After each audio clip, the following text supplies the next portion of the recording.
12 days from now, everybody expects that it will be a blood red night.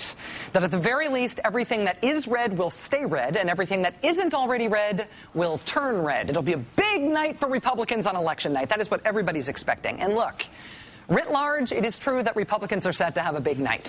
But as we get closer to the actual election, there are a few interesting potential exceptions. One of the sleepers seems to be the U.S. Senate race in Alaska. I never thought we would be talking about this race in these terms again, but ever since Lisa Murkowski lost the Republican primary to hold on to her own Senate seat, that race has gone off in a million different directions at once. You'll recall that Lisa Murkowski skipped that whole unity event thing and decided not to endorse the Republican who beat her in the primary, Joe Miller. Then she decided to run a write-in campaign against him. The Democrat in the race, Scott McAdams, went from totally unknown mayor of Sitka, Alaska. Remember when we interviewed him on the show? Right after the primary, he was at the state fair. Since then, Scott McAdams has gone from virtual unknown to a pretty polished candidate. He's putting out good ads, even as Joe Miller is getting tons of money and attention from out of state. Scott McAdams, as promised, has been running a totally Alaska-focused campaign. But he's been running it well enough that now, really late in the game, he is starting to get some national attention of his own. But the most unexpected direction that this Alaska Senate race has gone in since the primary is that Joe Miller, who won the Republican primary, Joe Miller has turned out to be a disaster of a candidate. It's taking basically all of the outside Alaska money in the world to make up for the deficiencies he has shown as a candidate. I mean, Social Security, Mr. Miller says it is unconstitutional. Health reform, that's unconstitutional too. Unemployment insurance is unconstitutional. It is fine to be a guy who holds all of those as ideological positions, as policy positions.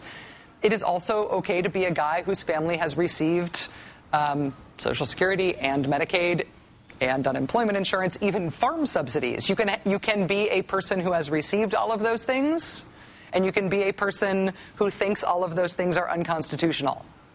It is very difficult to be a candidate who both says those things are unconstitutional or even merely bad, and to also be the guy who has received all of those things. That's hard to explain. Mr. Miller also has been campaigning on the basis of his resume, in particular his past job experience.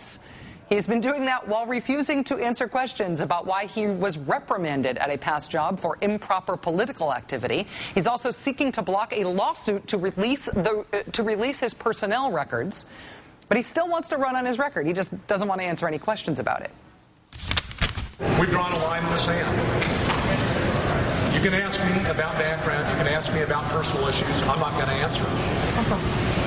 I'm not. I want to talk about my record.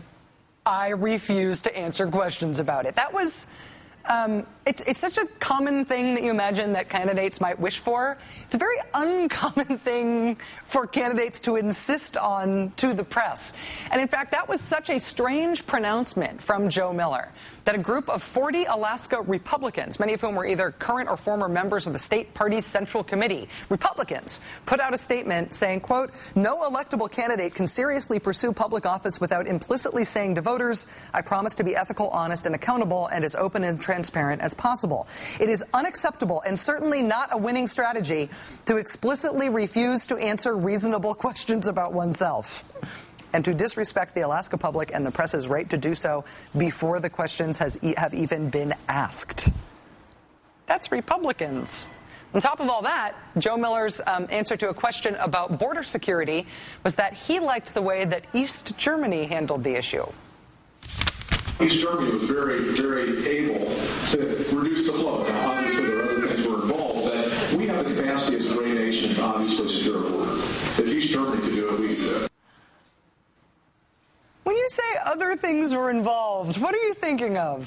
We're talking communist East Germany here. If East Germany could, we could, he said. Yes, we can. We can imprison our own citizens as a method of border control, shoot hundreds and hundreds of fleeing people across a Berlin Wall kind of thing. Other things were involved. Yeah, amazing. At that same forum, that same day, Joe Miller's mysterious private security detail, under some mysterious authority, handcuffed and fake arrested a local journalist trying to ask him questions at a public forum that was held at a public school. So, all in all here, Lisa Murkowski is still in the race, and she is killing Joe Miller in her ads. Joe Miller himself is killing Joe Miller every time he opens his mouth or sees another revelation about him become public. And meanwhile, Scott McAdams, the Democrat who nobody knew.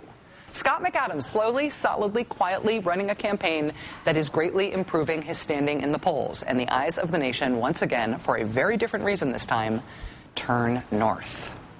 Joining us now is Nate Silver, author of the 538 Electoral Politics blog at the New York Times. Nate, it is great to see you. Thanks for your time. Yeah, thanks, Rachel. Where did Scott McAdams start in the polls after the primaries, and how has that changed over time?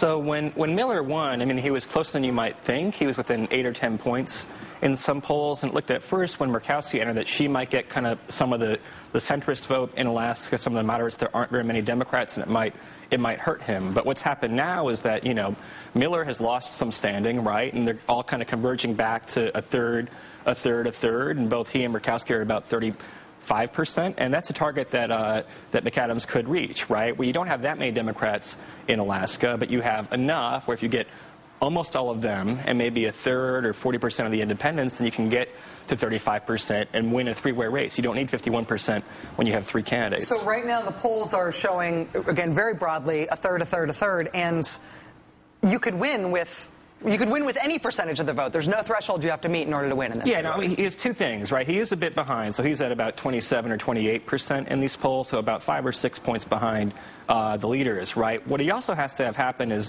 for one candidate not to pull ahead, right? If Miller implodes too much more and Murkowski takes all of his votes, then she'll be up at 45%, and that's probably, you know, more than he can obtain in a state like Alaska in a cycle like this one. Okay. So one of the things that is so interesting to me about this race is that I can't understand how you poll a race that has a write-in candidate, because Right. you can't say, would you vote for Scott McAdams or Joe Miller or Lisa Murkowski, because that's not going to replicate the situation that voters face that day. You also can't really say, are you going to vote for Joe Miller or Scott McAdams or anyone else? I mean, literally, how do you do the polling? Well, literally what you just said is how some pollsters are trying to survey the race, right? Where they'll say, hey, will it be one of these two or someone else? If you say someone else, and they ask, oh, who will it be, by the way, right? Other pollsters, kind of people who say they want to vote for Murkowski, they're like, are you sure? It's going to be a real pain to write her name. You have to fill out the oval, right? And see how much support that costs her. You know, the thing that seems to be the case, though, is that in part because of the way Joe Miller has run his campaign, he's become a fairly unappealing candidate, and I think he's probably offended a fair number of Murkowski supporters, and so, you know, they will have, I think, enough determination where they might go through the extra effort, where if she were kind of the candidate that seemed entitled and he were the underdog, you might not have that dynamic. They might get in the polling place and say, you know, I like them both, I'm going to save myself some effort and vote for Miller because it's easier. Obviously, the Democratic strategy here, with Murkowski being the incumbent but voted out in the primary, Miller getting a ton of outside national attention and national money, it seems like the McAdams strategy here has been to sit back and let Murkowski and Miller go at each other and do some damage to one another. Right. But McAdams has quietly been doing some fundraising. His campaign went out of their way this week to talk about reaching the $1 million mark in their fundraising. Is that enough money for him to be competitive in Alaska? Well, there are about 500,000 people in Alaska, so it's $2 per person, right? So it's the equivalent of having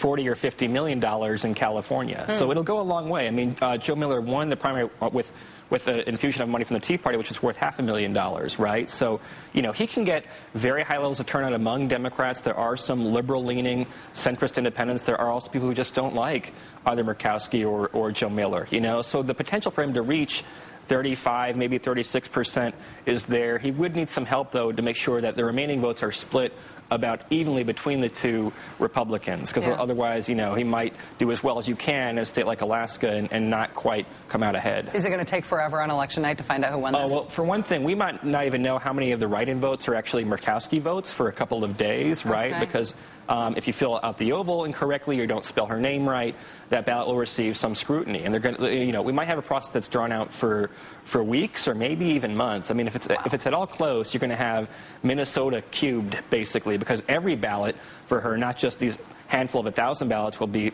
debatable, and they'll have lots of arguments about them. Wow. I wish it was easier to get to Alaska. I have to say, this is such an interesting race. They're all three such interesting candidates, and the way this is spinning out is so unpredictable, and people are so into it, and has nothing to do with Sarah Palin, which is all very exciting. Nate Silver, author of the 538 Electoral Politics blog at the New York Times. Thanks a lot, Nate. Yeah, thanks, Rachel.